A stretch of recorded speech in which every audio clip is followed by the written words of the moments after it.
Simple question that demands a simple answer. This is what God does.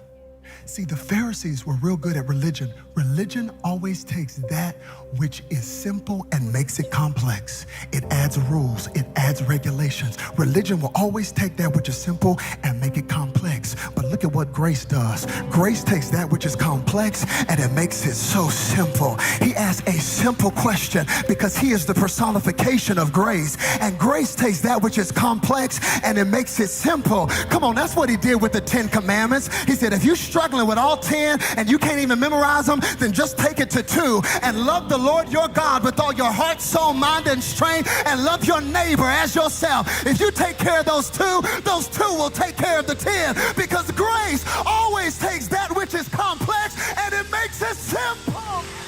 Hallelujah.